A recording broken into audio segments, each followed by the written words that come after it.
On IMDb, this movie has a 7.4. Mm-hmm. On Metacritic, it has a 5.3. Yeah?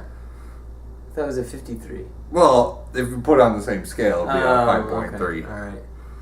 Huh.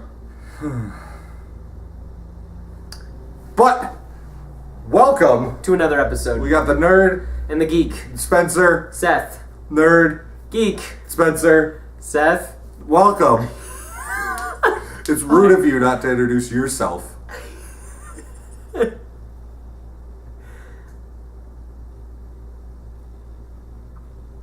All right. Yeah. After that, well, it's been a minute. We had some problems with the last recording. It's true. We were between cameras. It's true. Then I was working 6 or 7 days a week. Yes. But We're here. it's catch-up time. It is. We gotta get mixy. Yes. To be in the mix is the definition of mixy. Some people get confused. They're like, what's mixy? And it's to be in the mix. To be in the mix is to get into business. Yeah. So we're gonna give you the business. It's business. It's business time. You heard it. Yep. Alright. Okay. So, Amazing Spider-Man 2. We had Andrew Garfield, the man that magically disguises his voice and sounds like a normal American. Yes, it's true. It's crime in England, right? Did Spider-Man, aka the coolest Peter Parker of all time. I guess. Way too cool of a guy. Got Emma Stone returning as Gwen Stacy. Then we had our big 3 villains. We'll say big 2 and a tack on. Yeah. We had Jamie Foxx playing Electro. We had Dane DeHaan as the Goblin. I don't know if I would consider him any color of Goblin really in particular, but how about we just call him the Goblin? And then we have the strangest casting ever with Paul Giamatti as The Rhino. aka Russian terrorist. guy. Yes. Yes.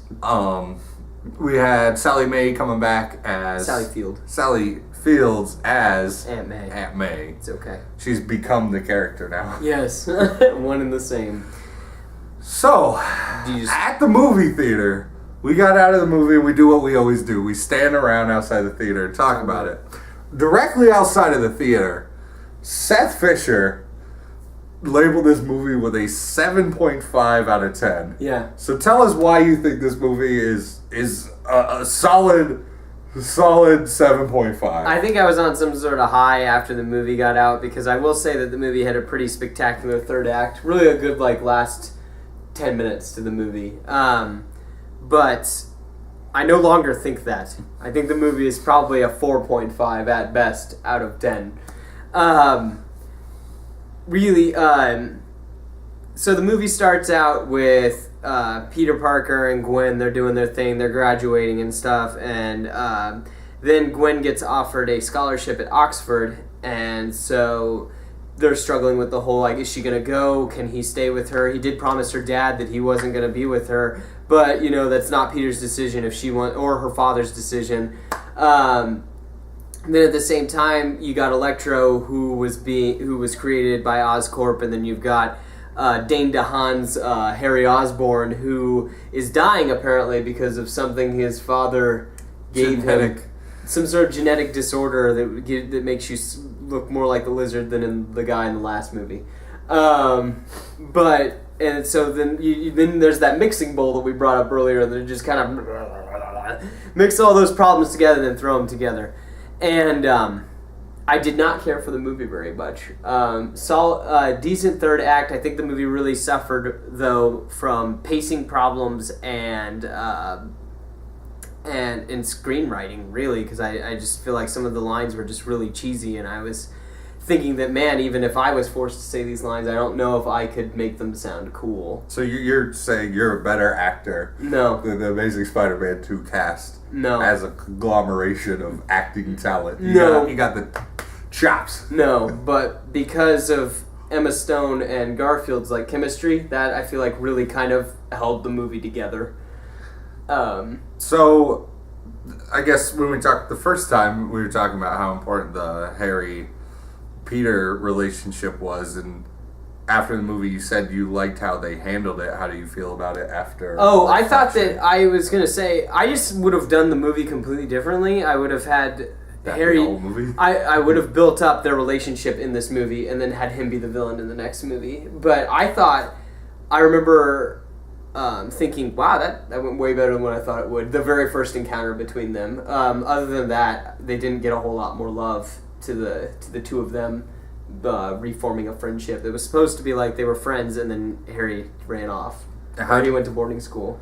How'd you feel about just Spider-Man fighting throughout this movie? Because, like we've said, that's part of our favorite thing about the first one, and some of the coolest stuff we saw in the trailer. I was gonna say he definitely was cool. I liked the way he moved, the way he looked, everything. I will say that he looked very cool when he fought more like a spider and like an animal, because I feel like that's kind of how I think when he's in the suit. That takes over more, I guess. I don't know. His fighting style should be much more like rabid, I guess. And it was cool. We just didn't see a whole lot of him in the outfit, though. When you really sit back and think about it, he wasn't Spider-Man that much in this movie, and that frustrated me because I want to see a movie about Spider-Man. But I understand that, you know, we pay those tickets to see Spidey and Gwen's relationship. Yeah. How did you like the iconic recreation of the death of Gwen Stacy? I liked it. I didn't think that she was going to die, though. Really? I thought, no, even though, like, I remember because she was falling and the web even kind of forms into a hand as it's going down, and then, like, I was like, oh, you got her, but then she smacked the back of her head and you saw her bleed, and as soon as she bled, I was like, Tunskis! I was like, you're done. Like, concussion. Yeah. Yeah. So, but I thought that was handled well. I thought it was pretty cool that when they busted through the tower, it was 121, which is the number of the issue that she dies in. So look at that fancy bit of trivia. So I thought that was pretty cool when they fell through the clock, or fell through the tower. And again, I thought that was the best handled thing. I love the whole with his foot being stuck in the gear and Harry's neck being wrapped around the gear, and then the fact that she was hanging from the gear. Like, I liked all that. That it was like, okay, once something breaks, everything goes. I liked that build up with that, but that's about it. I was just sad that the Green Goblin's my favorite villain, but they didn't give him any love or anything. I mean, it was just kind of whatever, just tack him on there. I mean, Venom got more screen time in Spider-Man 3 than what the Goblin got in this movie, so he gets his own movie here soon. I don't know. We'll see. What'd you think? You haven't talked much. I thought the movie was alright. Yeah. I very much think that the few problems this movie does have is going to overshadow a lot of people's opinions. Like you were saying, I think this suffers from prequels dialogue really bad, where the writing is really basic, and it kind of Star Wars prequels dialogue. Yeah. Okay. It kind of. Like, Aunt May, I think, gets it some of the worst. Oh, I was going to say, everybody got a subplot in this movie. Yeah. Where it was just... And there was, like, one scene in particular where Peter's talking to Aunt May, and it's supposed to be this heart-wrenching thing, but it's so, like, written by a 9th grader that you don't care at all. How does Dad build that thing, too, that subway thing? He's a S.H.I.E.L.D. agent, you told me. He has options. I guess. S.H.I.E.L.D. could build 3 carriers things. Just put them all over, and no one asked the question of how they could build that. But gotcha. Dad can't build a subway car with not. 2 doors that flip up. I guess not. And a computer. He had internet on a plane that he had to plug in. How does that make sense? Where's that hardwired to? Tell me you can have internet in a plane, but you can't have Wi-Fi on that plane? It's true. It's not true. I know. I know. It's tension. I know. But no, I thought the action was really good in this movie. And other than dialogue, my big problem in this movie is sound design overall. Especially Electro's theme. Hans Zimmer. Yeah. Yeah, and Pharrell Williams. Their conglomeration. And I just want to know how someone that lived their whole couple months of their life dedicated to Spider-Man, the next time you meet Spider-Man, how you lose him in a crowd. Yeah, that's a good point. But no, I thought the Spider-Man gimmicks in this movie were spot on, like right there, like when he gets the fire hose and he's dressed up as a fireman.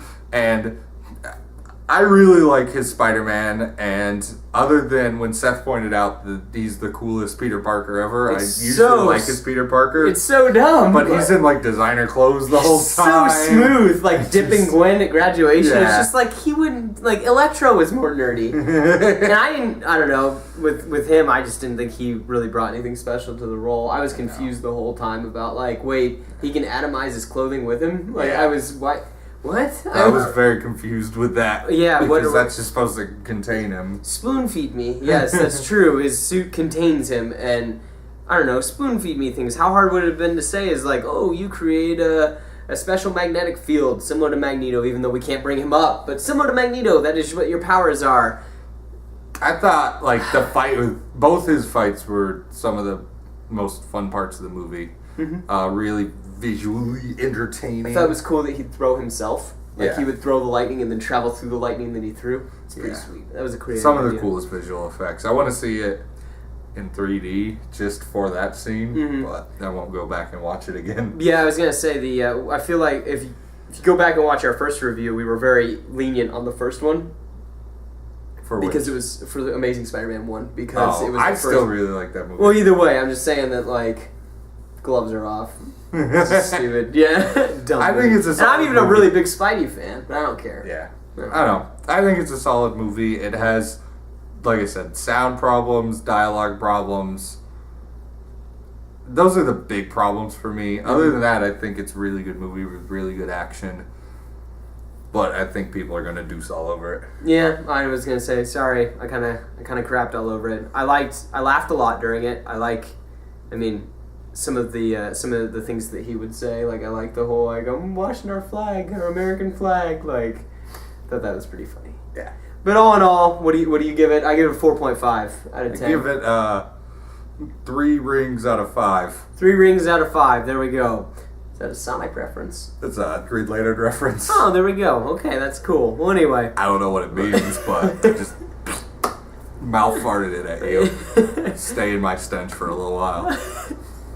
Anyway, leave us a comment what you thought of the movie. Yes, argue with us. We like conversation. Show me I'm dumb. No. Have a good day.